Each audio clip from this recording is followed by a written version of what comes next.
Okay, so welcome. Once again, we are continuing our discussion of Jewish law broadly and the Shulchan Aruch, more specifically. I think in the last session or two, we read some articles about the Shulchan Aruch, and we read an article about Joseph Cairo, who is the author of the Shulchan Aruch. And so, to continue that discussion, I thought I would actually uh, present a pretty short article on the Kitzur Shulchan Aruch because there was so much confusion about that and the Shulchan Aruch. And I think, Alana, you have a recently published copy of that. Um, One of the ways I learned about the Kitzur Shulchan Aruch is a copy that was actually in my late wife's family. Um, And so I'm going to just show you the title page. It says Code of Jewish Law. This is published in 1928. And you'll see in the article there's some material about it. And it was in a very, a binding that was falling apart. And there was an inscription in the binding in Hebrew, which I couldn't read. But fortunately, I was working for an Israeli company at the time. It's written in script. And so it is written um, I'm pretty sure it's my late wife's grandfather or great grandfather. And the book itself is in pretty good condition. Actually, I had a friend at that time who was somebody at Adat Elohim who was an amateur bookbinder. So he actually rebound this book, and you can find the identical book now, nicely bound. This one has a copyright on it of 1993, and it's exactly the same book. And then I'm not sure where I got this, but I have what is a pretty poorly bound book, falling apart. Actually, so I can hold up what page. Well, let's see, I don't want this right now. So it says Kitzur Shulchan Aruch, and so this was actually published in 1921, and it's in let's see if there's any punctuation. Well, it looks like there's some punctuation, but it is not vocalized at all. So there's no vowels, and there is some commentary on it. So I thought, and then Alana, you had even a more modern one, which I had never come across, that was published, I think, in the 90s or yeah. So anyway, so I thought we'd read a little bit of an article about the Kitzur Shulchan Aruch, and then we'll actually start reading some sections from the Shulchan Aruch. So here we go. Let me go share the screen. And let's see. Would someone like to read beginning here, Kitzur Shulchan Aruch, and I'll help with the Hebrew. Go ahead, Henry. Unmute and take it away. Okay. The Kitzur Shulchan Aruch. The Kitzur Shulchan Aruch is a work of halakha written by Rabbi Shlomo Gansfried, Mm-hmm. which summarizes the Shulchan Aruch, mainly the sections Orach, Chaim, and Yoreh De'eh. De'ah, sorry, and deals with daily laws, prayers, Shabbat, and holiday laws, etc. The work was written in simple Hebrew, which made it easy for the layperson to understand and contributed to its popularity. The work is a summary, or kitzur, of the 16th century Shulchan Aruch of Rabbi Joseph Caro, with references to the later rabbinical commentaries.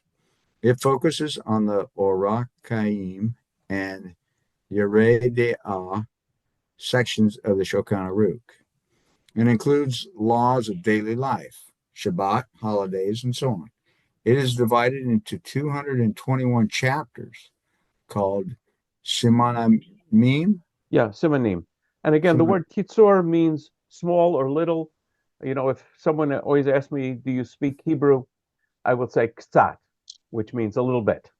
Um, Rabbi, Rabbi, Yes. when you say Kitzur, there is a Yiddish word, Ketzele. Is that the same, comes from Kitzur? Because What does it Ketzele mean? in Hebrew is small, or Ketzela. Okay, that yeah, that's a Yiddish word meaning small.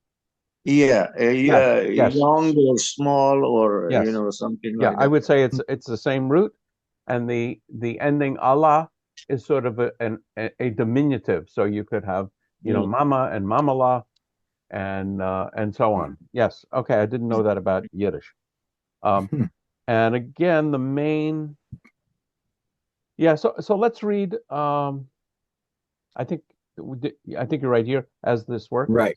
Yeah. Go As ahead. this work was written for the laity, it is not as detailed as the Shulchan Aruch itself, while generally following the Shulchan Aruch structure. Rabbi Gansfried expressed his intentions in his introduction. This book includes, from the four sections of the Shulchan Aruch, those necessary and essential laws for all people in Israel for knowing them and are written in a simple language and a correct order. It is a good compilation and effective. Be'etzarat Hashem. Which means Bezrat Hashem means with the help of God. Oh, yeah, for us. Okay, Hashem. For businessmen that do not have the time to delve into the Shulchan Aruch and its commentaries, they shall find in this work that which they require with ease, and also be able to educate the youth and plant in their hearts the commandments of Hashem in their youth, and so that also in their later life they will not leave them. I think I'm going to skip some of the um, some of the details about how he, you know, came to Mhm. his description. I guess it'll interest Erwin that he was a Hungarian Jew, and emphasized the work and customs of Hungarian Jews at his time. And it's known for strict rulings. But what we see going on here is, the codes of law themselves are, in a sense, a culled legal summary of the material that would be in the Talmud and beyond the Talmud that make it easy for, I would say, rabbinic judges who would be rabbis to help, issue rulings about questions that arise. So now this is then a Reader's Digest version of the full Shulchan Aruch, which is quite extensive, which would be something, this is a full, I'm pretty sure this is a full Shulchan Aruch in Hebrew. So it could be a small book. I mean, in English, this is full Kitzur Shulchan Aruch. So again, it's kind of progressive summarization. Alan, The opening, Rabbi, hold on, Alan, go ahead. the opening okay. sentence makes a reference to the laws and customs and rules in Israel. I calls my attention. So, is there something about this? Yeah, so I would say when he's talking about Yisrael, he's talking about among Jews.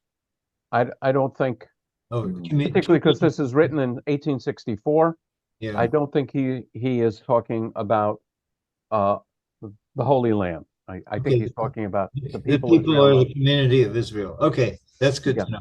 yes, Okay. okay. Why don't you? Rabbi, Yes, go ahead. may I ask you that because Caro was a Sephardic Jew, and Gansfield was a Hungarian Jew.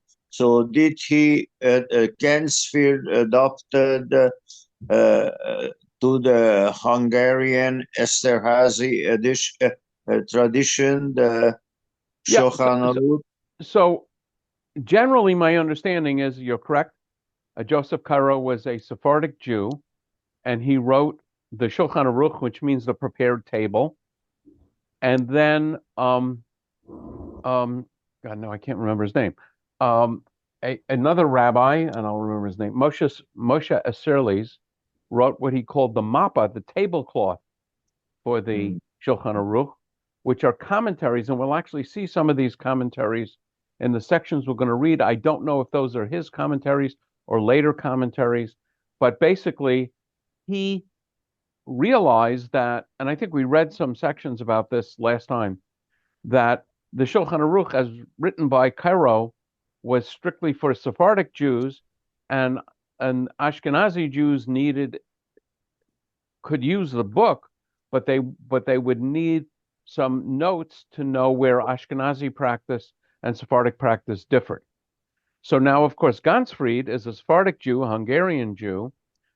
I believe he's a Sephardic Jew. I mean, he could be. I'm not Ashkenazi Jew, but I'm not actually certain about that. But he is working with the Shulchan Aruch, which would have both Ashkenazi and Sephardic customs in it. Okay, thank you. Okay, Henry, you want to continue down here? Okay. The Kitzur Shulchan Aruch was first published in 1864. Whoops, you froze, Henry. A bunch of you are freezing. I wonder if that's... Well, I'm going to wait for... If you can see me okay, wave your hands. And hear me okay, wave your hands. I can see you now. Okay. Now, Henry, you're unfrozen. Why don't you continue? Okay. The Kitzur Shulchan Aruch was first published in 1864 and became immensely popular after its publication for its simplicity and is still commonly studied in Orthodox Rabbinic Judaism. Many other works, such as... You don't have to read their names. Okay. All right. All these folks and others are similarly concise and suitable for laypersons as summaries of the Shulchan Aruch, which have not reached the level of the Kitzur popularity. The Kitzur is not used as a basis for making decisions of a legal nature. Instead, rabbis use the full Shulchan Aruch and later works by the Achronim and Poskim. Achronim means people that come later, and Poskim are rabbis making rulings. So again, a rabbi making a legal ruling would not rely on this book because it really is very much a summary, but would go back to more of the original sources. Alana, I can unmute and... Oh yeah, quick question. And some of the other texts like the Haye Adam, would then Adam be a stand-in for the Jewish people? I didn't quite understand. Would one of those books be a stand-in for which book? Oh, the title Haye Adam, is Adam just a concise way of saying the Jewish people? Well, Adam actually, so the name of a book, Chaye Adam, means the life of Adam, and I suppose you could call it the life of people. I'm not sure how it's used there, but the name of the book wouldn't necessarily. I mean, I've never heard Adam being used as a synonym for the Jewish people, because Adam comes before Judaism. So it's 10 generations between Adam and Noah, and 10 generations between Noah and Abraham. So it's a long time biblically between Adam and the first Jews. Alan. Reinforcing what Alana said, the Siddur that the latest Israeli Reform Siddur was created is called Mishkan HaAdam. Mishkan HaAdam, really? Let me double check that. So again, Mishkan means a sanctuary. The Mishkan was the tabernacle that was in the desert. No, to fill it, Hadam. It comes. Sorry, I mixed up the two different books. So it's Tfilat HaAdam. Say it again slowly. Tefillah HaAdam. Tefillah. Okay, so that means the prayers of the people. That's right. Yep. So there, Hadam is being used, and it's not it's Adam. Well, in English, it's spelled Adam, but I can look at the Hebrew one. But yeah, no. Well, is there a dalet in there? Yeah, there's a. Let me just look at. Anyway, it's interesting. Yeah.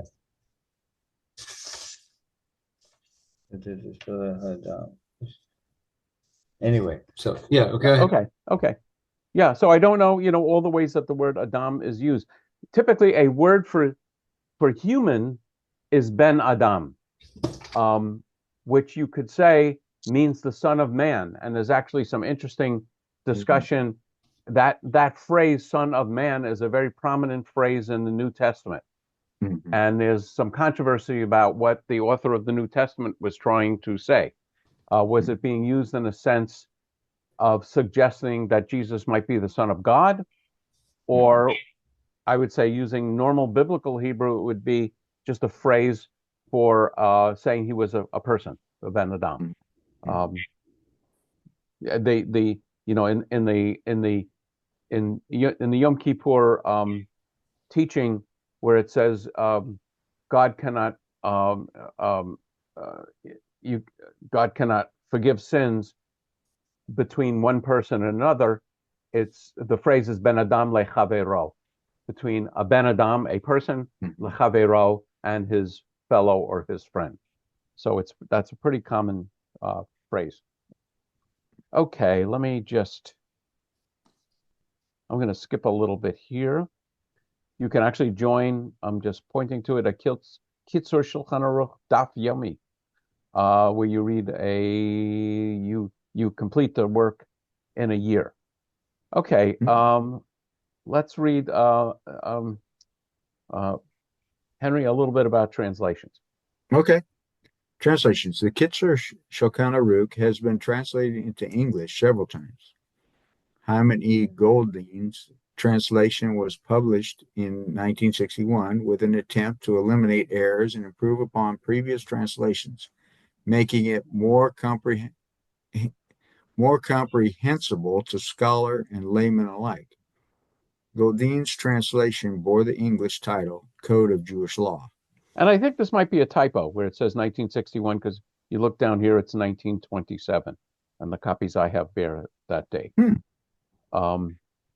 So again, I'm not going to dwell on it, but there are other translations, and it won't surprise you to learn that here's Safaria, and you can read. You don't have to buy your own. Although I do have Nice. 3 copies in case anybody's interested.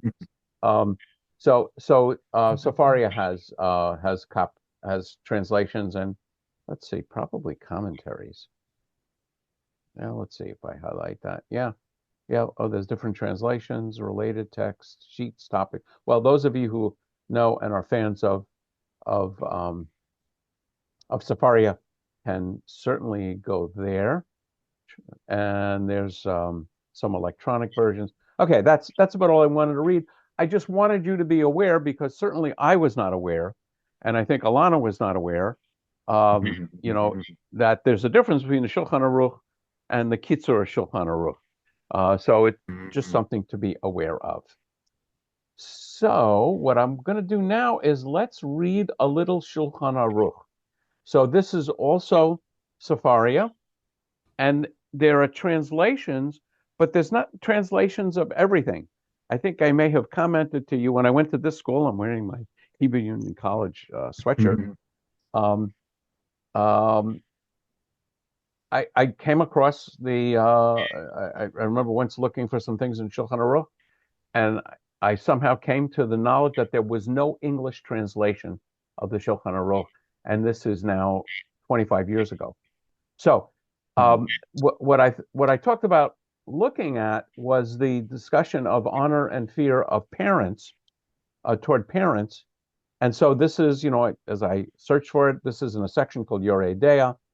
But if you, Siman 240, but if you go back to the 239 and above, you can see a lot of Shulchan Aruch there, and there's no translation. So now there's 238.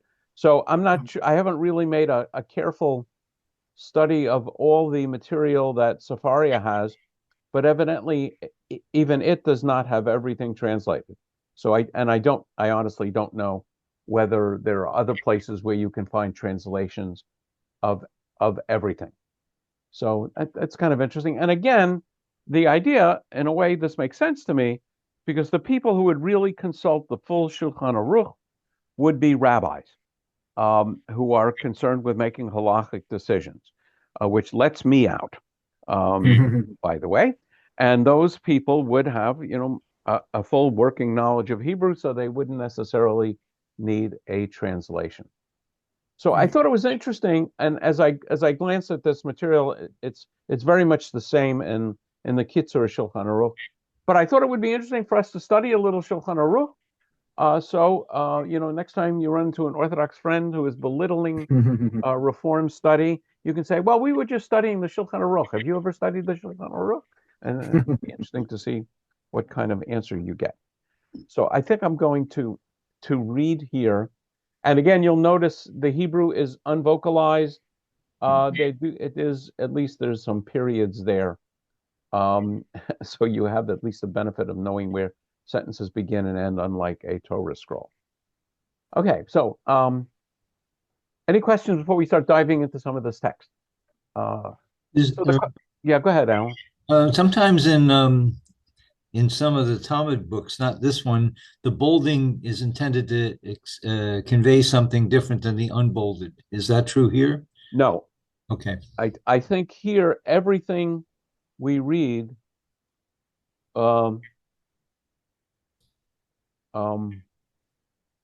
is actually just a translation of the Hebrew, and I think this is meant to be a heading.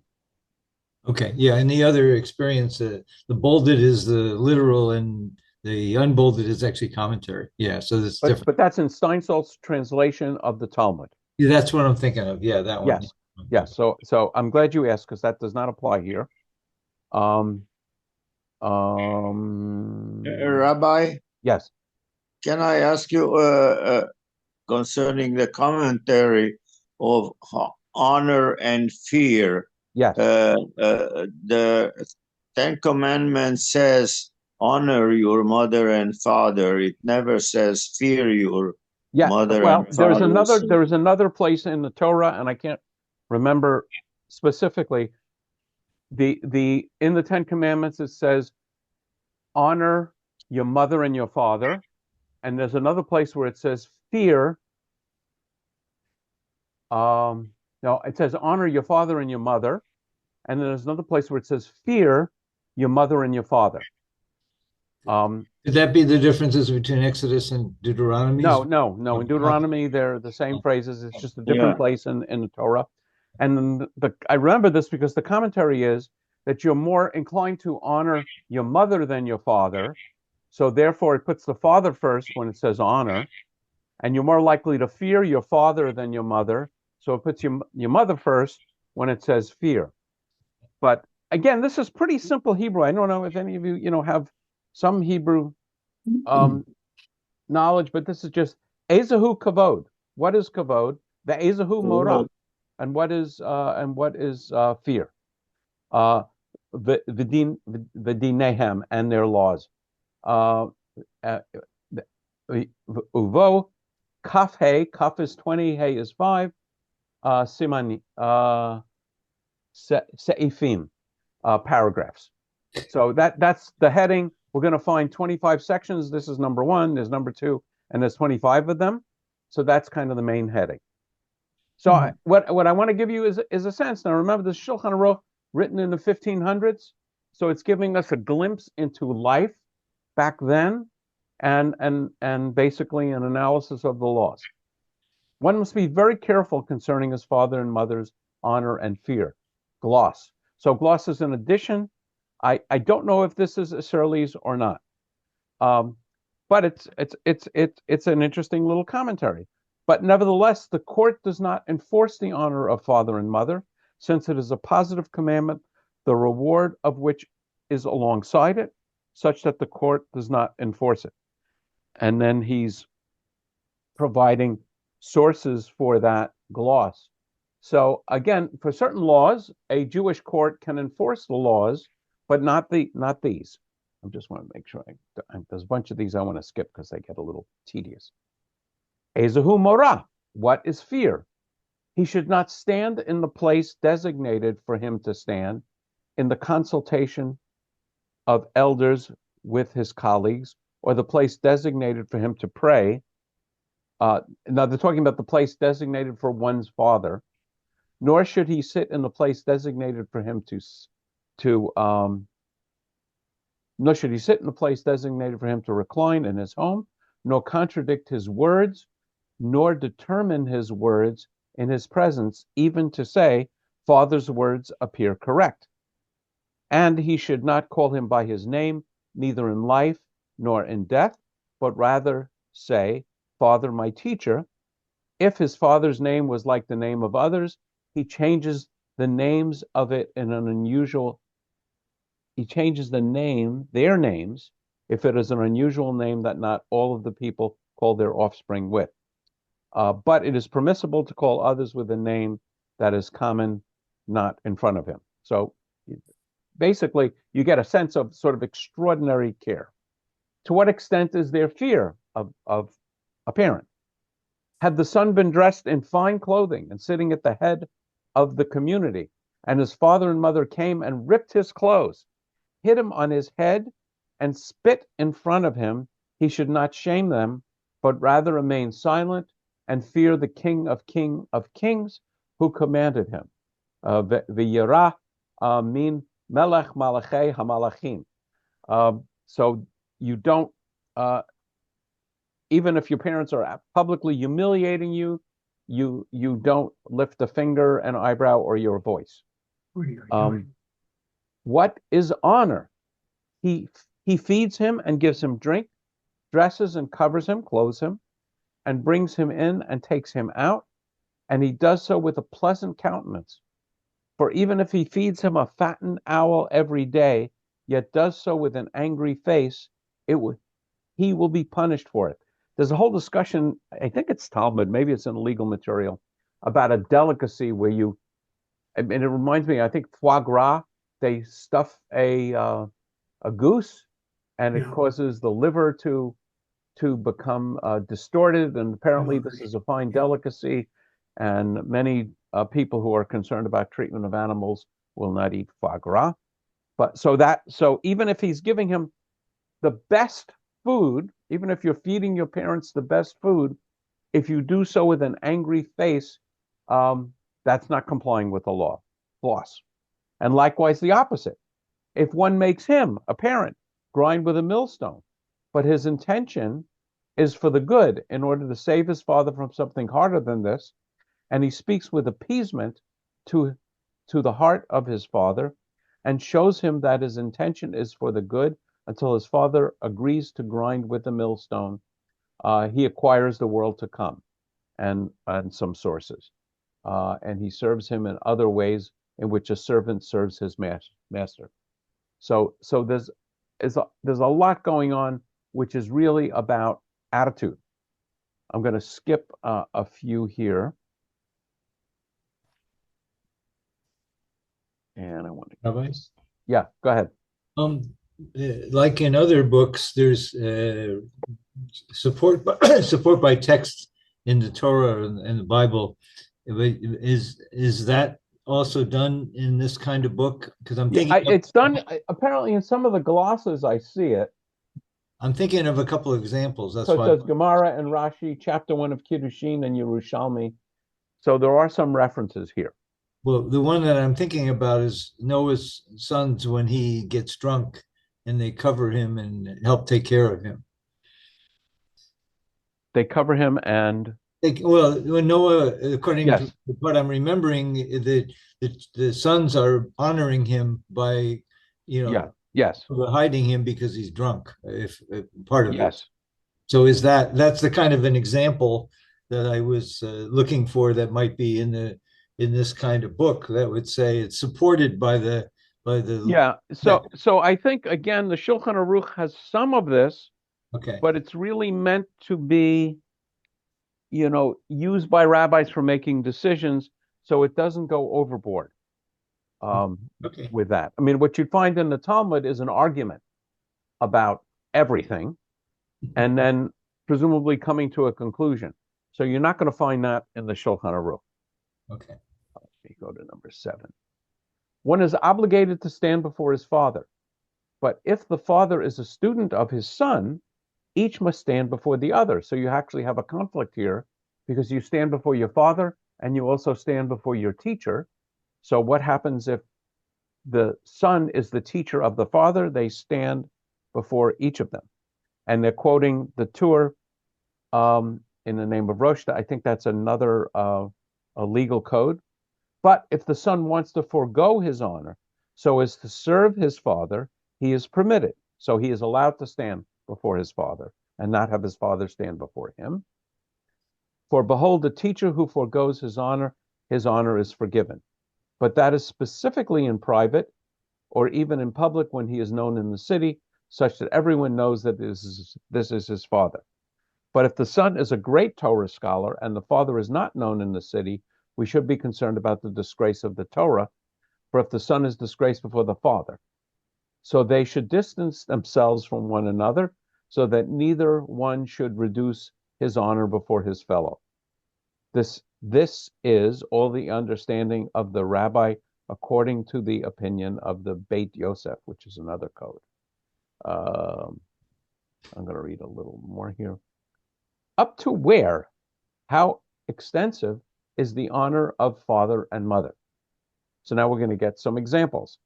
Even if the parents took his purse full of gold coins and threw it in the sea in front of him, he should not embarrass them, nor be distressed before them, nor get angry toward them. But he should rather accept the written decree and be silent, a gloss. And some say if he wants to throw the son's purse in the sea, he may prevent him. For behold, he is only obligated to honor him from the resources of the father, but not from those of the son. So you're obligated to support the father from the father's resources, but not the son's resources. So by throwing the purse into the sea, you may be. Actually, no, I'm confused about that. And there is no distinction between honoring him and causing him distress, and that is only before they threw it, as it is possible that he will be prevented and not do it. But if they already threw it, it is forbidden to embarrass him, but he may make a claim against him in court. I found this sort of hysterical. You don't embarrass the person, but you can file suit, since there is financial loss. But if he just wants to take profits away from him, it is forbidden in any manner.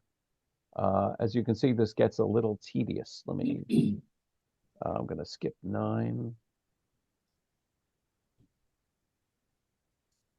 This one is going to be interesting. And actually what I plan to do, I hope not tonight because I haven't really studied these, but maybe tonight, depending on how far we get, is to actually look at reform legal decisions called reform responsa on these same subjects. So here's one that is an issue for many people. If one's father or mother has become mentally insane, he should make an effort to behave toward them according to their state of mind until they will be shown mercy. This is a phrase meaning until they die.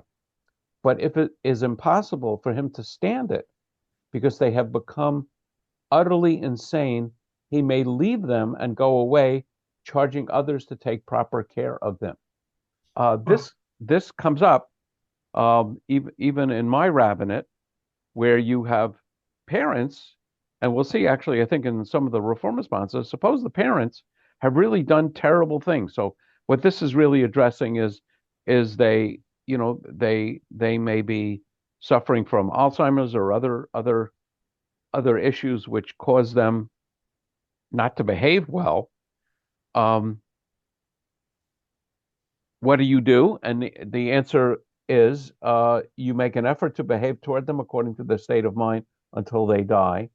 But if you can't stand it, in many cases, people get to the point where simply you can't care for them. Back in when this is written in the 1500s, you didn't have nursing homes or care facilities, so you would care for your elders. Presumably, death would come more quickly than people who receive really good medical care these days. But even then, if you couldn't if you couldn't handle it, you can leave them, but you have to make sure someone is caring for them. So one of the things I would say here is, the Torah commands us to love God. It commands us to love the stranger. There's even some places where it says love the Egyptian and some other nations. But you're not commanded to love your parents. You're commanded to honor them and fear them. And you're not commanded to love I think I said this, not commanded to love your children. So the question then is, how do you treat your parents if they are not worthy of your love and maybe not even worthy of your respect? And the answer is you treat them with honor, even though you may not feel love and respect for them. So, and if you can't handle that face to face, you make sure they're in a place where they are well cared for. Wow. I'm going to skip one, skip two. So this is kind of interesting. Torah study is greater than honoring father and mother. There's actually in the liturgy and in the Talmud, it says Talmud Torah Keneged Kulam. And there's a long list of command. I'm sorry, I should translate it. The Talmud Torah Keneged Kulam. The study of Torah is equal to them all.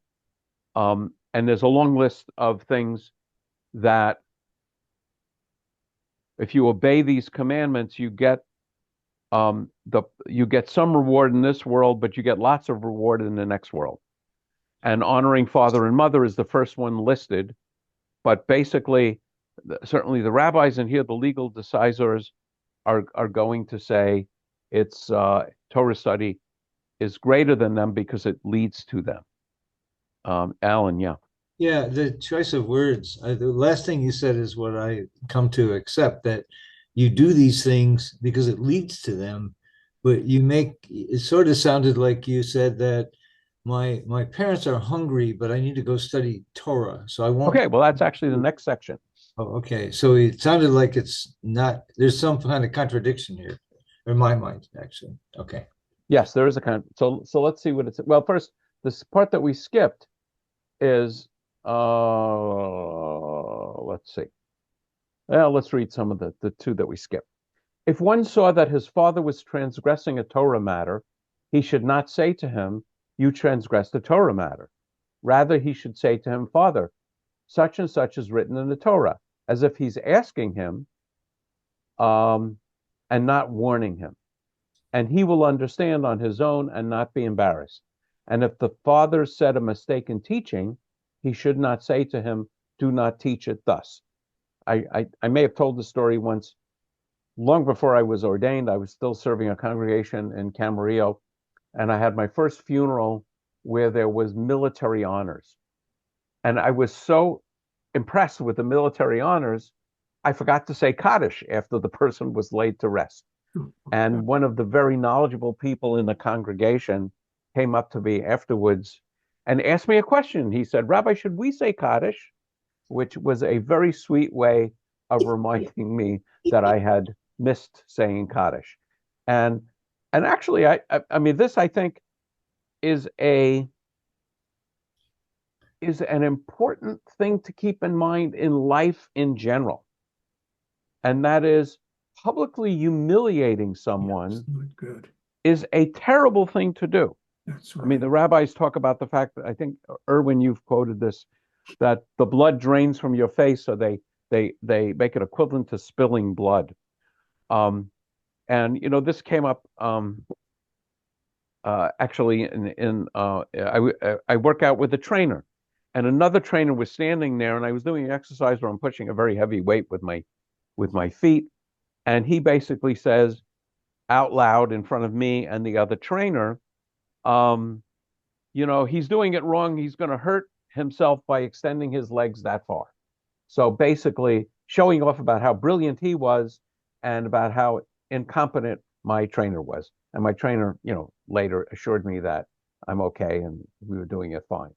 But if he were complying with this thought, I'm not talking about specifically Shulchan Aruch, he could have said the same thing, and by saying, "I'm a little concerned. Is he locking his legs together? Might that be a problem?" The point is, there are ways to criticize without being critical, and I would say that is a very important lesson in general. Baruch, yes. Yes, it's so important that it's looked at as a I forgot the name to use, but just imagine how far that goes if one person says it to another, it doesn't stop there. Oh, that's gossip, which is another Yes, issue. another Yes. idea of gossip. Where does the second person go? Where does the third person go? And by the time they're all done, it's misinterpreted, the whole thing. Right. And it's Right. very It's not only dangerous. misinterpreted, or it's not misinterpreted, it's interpreted correctly. And so the nasty thing you say about that person gets spread all over town. It does. That's exactly Yes. right. Yes. That is Exactly another right. element to this. One of the Exactly things we right. haven't really studied, we can study, I think I have a place here where I keep notes, is Lashon Hara. I can't remember if we've studied that.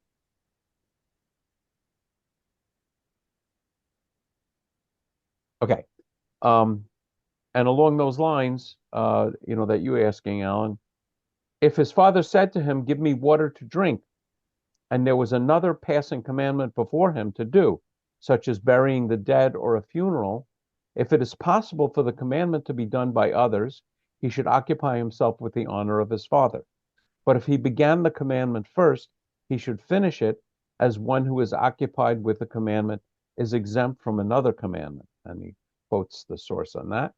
But if there are not others there to do it, he should occupy himself with the commandment and leave the honor of his father.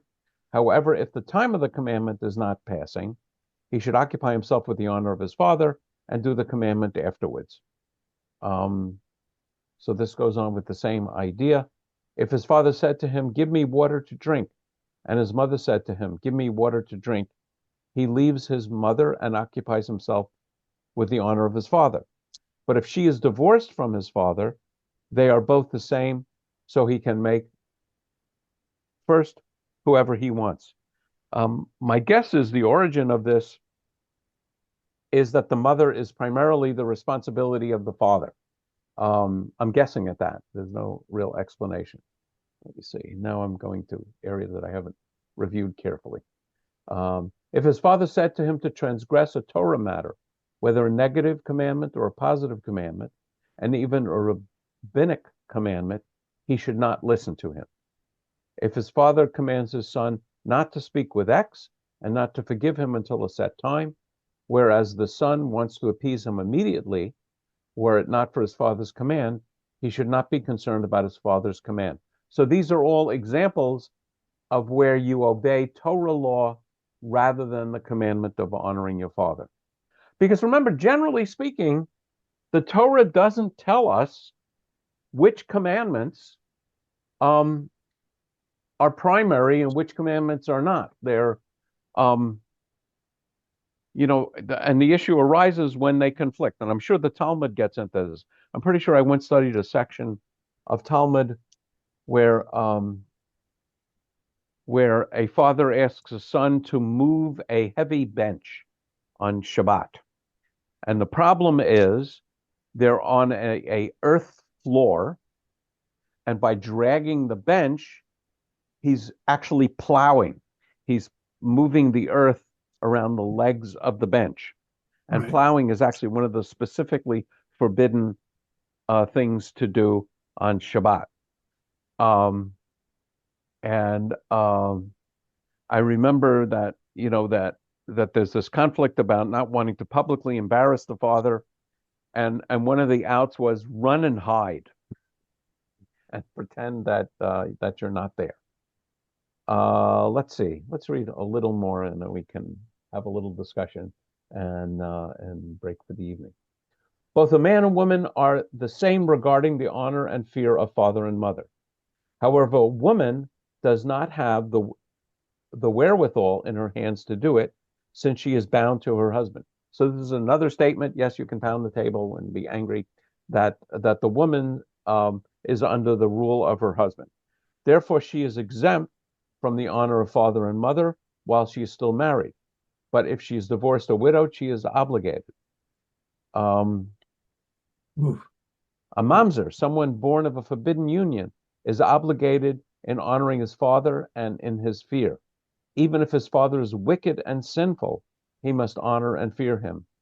And some say he is not obliged to honor his evil father unless he repented. I assume that means the father repented.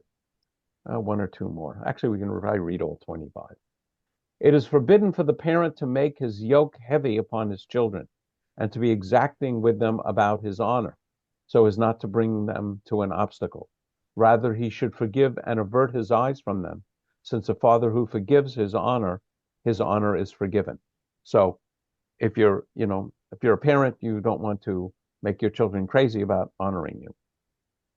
They would excommunicate someone who strikes his adult son, as behold, he is transgressing. You shall not put an obstacle, literally a stumbling block, in front of the blind. But regarding this, he is only called an adult after he is 22 or 24 years old.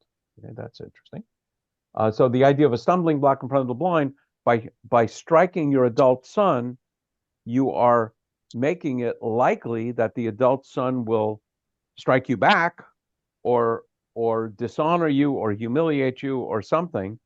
So therefore, even though the son shouldn't do that, you're making it easy for him to violate that commandment. And in a sense, you're putting a stumbling block in front of the blind. That's in the book of Leviticus. A person is obligated to honor the wife of his father, even though she is not his mother, so long as his father is alive, and he is obligated to honor his mother's husband, so long as the mother is alive. But after the blood relative's death, he is not obligated in their honor. Nevertheless, it is a proper thing to do even after the death. That's interesting. A person is obligated to honor his older brother, whether he is his brother from his father or brother from his mother, and even if the younger one is a Torah scholar and greater in Torah than the older one. And there's a source there. An older brother who cursed and disgraced his brother who is a Torah scholar but younger than him, and the younger one excommunicated the older one, he did well to excommunicate him, for since he does not show favor to Torah, he does not do the deeds of your people. That's probably a quote from somewhere. Such he is not obligated to honor him. And a person is obligated to honor his father-in-law, so his wife's father. And some say a person is not obligated to honor his grandfather, but that does not appear correct to me. Rather, he is obligated in the honor of his father more than in his grandfather. Okay, more. And I think this is the last one. If the father wants to serve his son, it is permissible to accept it from him, unless the father is a Torah personality, Ben Torah, a student who wants to go in another place since he is sure that he will see a sign of blessing in his learning in front of the teacher who is there, but his father protests to him since he's worried that the idolaters in that city libel the Jews. He does not need to listen to his father about this. And likewise, if the father protests his son marrying a certain woman whom the son wants, he does not need to listen to his father. Oh, that's really interesting. Okay, so I don't want to belabel it anymore. And next time I'm going to actually, I think rather than, there's also Shulchan Aruch on the status of women. I'll take a look at it and see whether that might be interesting. I don't know if this is interesting. I find it interesting, but I love legal material. So, well, let me just take a vote. How many of you just raise your hand? I'm going to stop sharing so you can see each other. How many of you would like to see material like this on the role of women? Okay, I think, well, there's, okay. So maybe I'll take a look at that next time. And then also, there are reform responsa on issues of honoring parents. So reform responsa then are the decisions of the reform legal community filtering all of this material, and they're relatively brief and I think might be of interest. So next time we'll look at that. Yeah, Alan. This part that we just read is from the short one, the Kitzur. No, this is actually from the Shulchan Aruch. And so if the same topic was covered, would we find something different? I think it's virtually the same. Actually, I think I have it bookmarked in my, I think I just glanced at it. And as I looked at it, they were identical. I'm trying to see if they're just 25. Now they're, well, that's interesting. Yeah, so there are some differences. Well, it's it's very much the same. So, some are left out, maybe some of the more detailed things. Interesting. I'm going to read one which is in this chapter. A convert to Judaism must not curse or despise his non-Jewish father. They should not say, we came from from a religion that is grave or lesser to a holiness that is grave, namely higher to a holiness which is trifling. But he should treat him with some degree of respect. This So, applies to if one of the parents is a convert. no, I think this is a convert to Judaism must not curse or despise his non-Jewish parents. So they are still obligated to honor his parents, even though his parents are not Jewish. So I may be getting ahead of this because you're going to do reform and responsive, but what if the parents are both the same gender? Does that have any effect? Oh, I certainly from a reform perspective, I don't think there's any distinction between the honor due to a father or a mother, No, or to two fathers or two mother.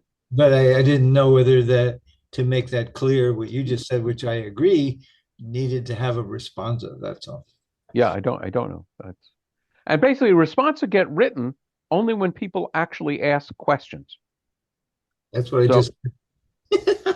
I mean it's I mean this maybe you might think it's a trivial point, but the word responsa comes from the same root as the word response. In the Latin. In Hebrew, it's called a she'elah and a tshuva, a question and an answer. So I don't know if anyone's raised that question, but I would think, but I don't know, how they would answer it. If one parent is a biological parent and the other parent is not, which would be the case, in a remarriage. I mean, we read material about honoring your father's wife, even though it's not your mother. So I wouldn't think we would see a major difference there. So you did cover stuff on the obligations of mothers or women being different than the obligations of men, right? You did cover that. Yes, because that would come up in my mind when you're talking about same gender parents. Yeah, but I would doubt that Reform Judaism would go down that path. No. Because the understanding is that the woman is under the basically legal ownership of her husband. Joanne. So this is making me think about humility, because as you read all these sections, about honoring, even if you're not comfortable with the circumstance, it's believed, I believe in Judaism, to always leave room for humility, and you start with that, right? Yeah, so I would say humility is a prized aspect. And again, what legal codes are going to be concerned with are specifics. So your father spits in your face and tears your garments. What do you do? And so here, basically, there's the Torah is a pecking order that children are obligated to honor and fear parents. Parents are not obligated to honor and fear their children. Now, I would say that parents certainly should honor children. I don't know whether you would want to fear them, but you should certainly treat them well. Chris. Yeah, I was curious how these laws might get implemented where, would a rabbi kind of point to them very specifically and say, hey, look, it says specifically, you didn't stand when your father entered the room. Thus saith the Lord, you're condemned and you're wrong? Or is it kind of more a jumping off point? Would there be conversation? I really don't know the answer. But I would say in Jewish communities, not in this country, in many cases, Jewish courts would have the legal sway over most matters.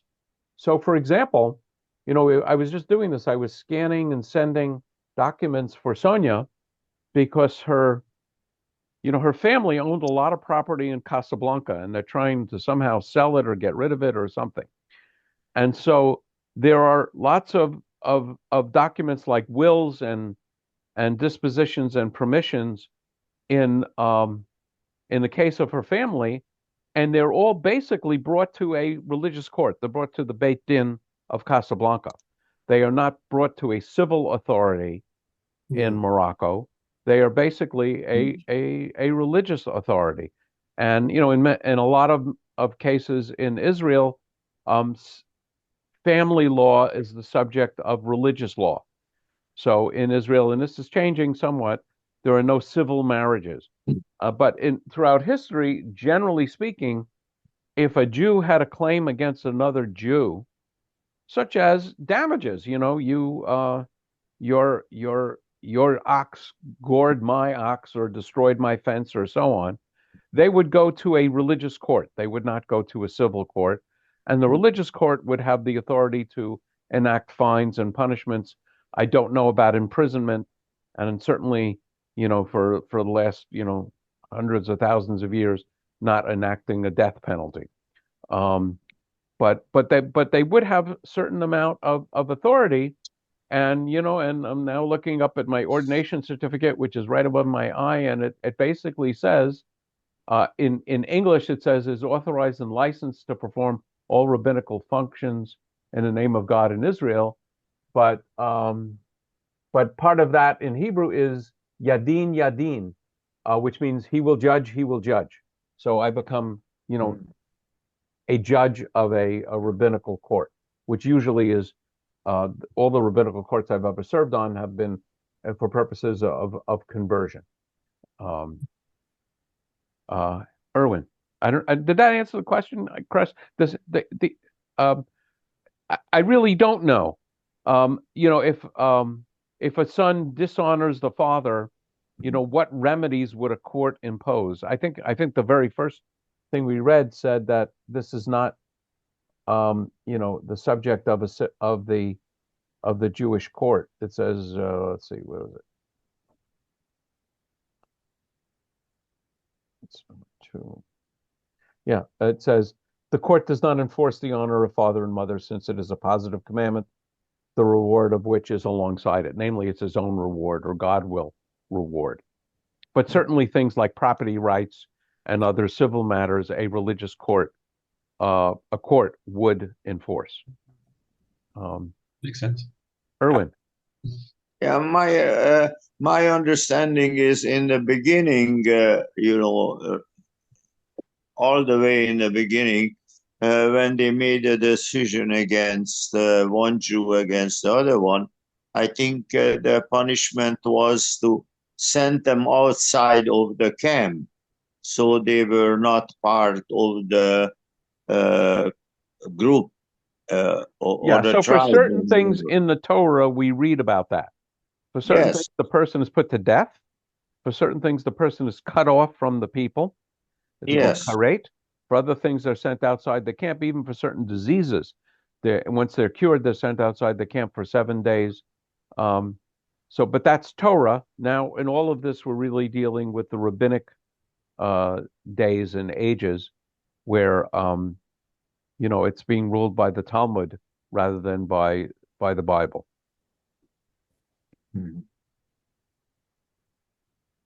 Okay. Any other comments or thoughts? Alana. Yeah, I just had a quick question when we were reading the article earlier, because another name mentioned was, I think, Zalman and Liadi. So is there a mystical element to the Kitzur Aruch? The Kitzur Shulchan Aruch. There was we talked about it, and actually,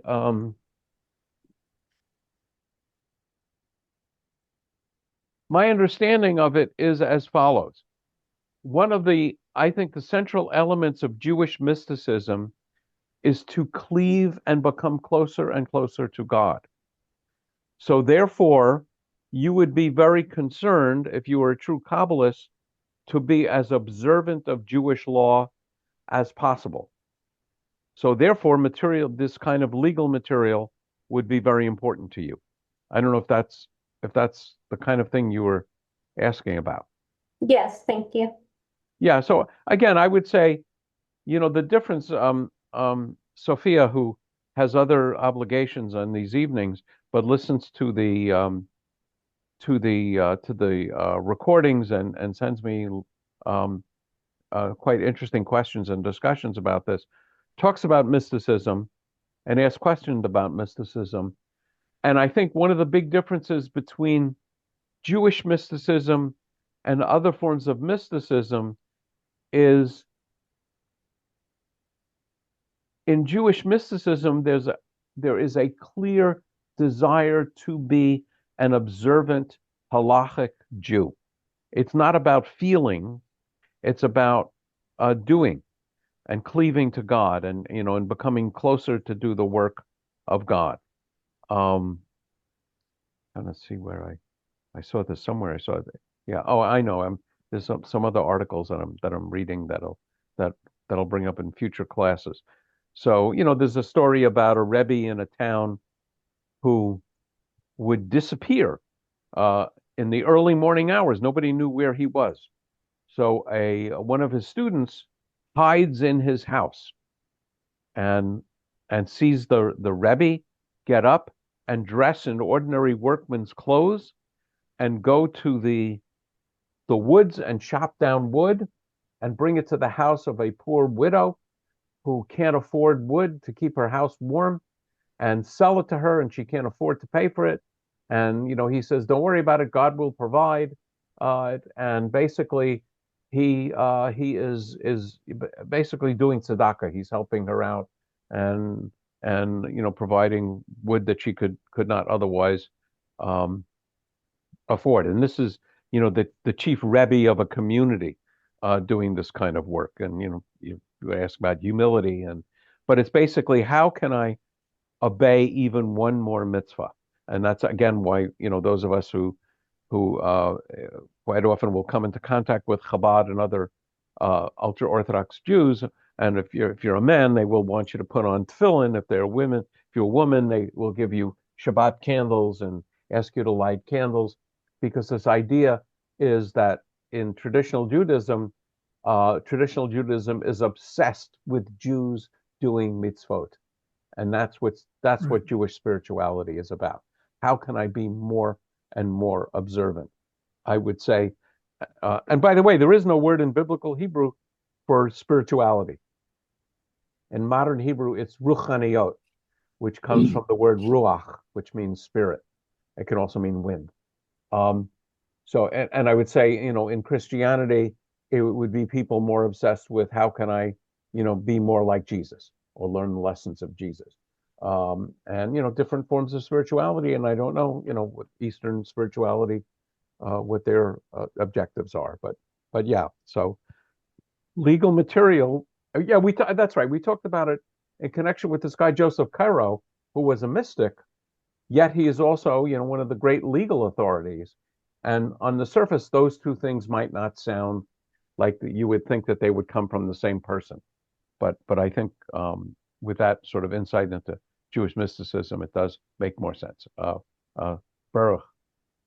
Yes, I'm just I asking this question because I was at Abad for a couple of years, for maybe 9 or 10 years, and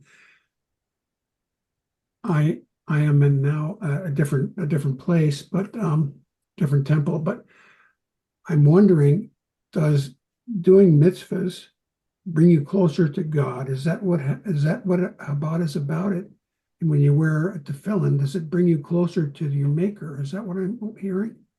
Well, I would say Jewish mysticism has as a central element cleaving to God. Yes. Trying to achieve oneness with God. So being closer, but the way you are closer is by doing mitzvot. I see. Okay. And again, there's the underlying understanding that every time a Jew does a mitzvah, a little bit of the universe is healed. And when the universe is really healed, the Messiah will come. It'll be the end of days. And, everything will be, I'll just say, amazing. Yeah, the Mashiach will So, come. and I would say that is a central element in Jewish mysticism, and Jewish mysticism is a central element in Chabad and other Hasidic Yes, okay. movements. I understand that. Okay, Yes. thank you. Yep. Okay. Okay. So I'm not sure what I'll do next week, but either we'll talk a little bit about the role of. Actually, what I think I'll do next week is dive into these laws as understood through Reform Responsa, and I found 3 or 4 of them which are pretty interesting, and so we'll take a look at that. On Wednesday, I can't remember what we're doing, but anyway, I'm sure I'll figure it out before then. And I found some really interesting articles that are fun to read. So I will bid you all a good evening. Jerry Wissett, I have a personal question to ask you. So when I'm going to stop recording.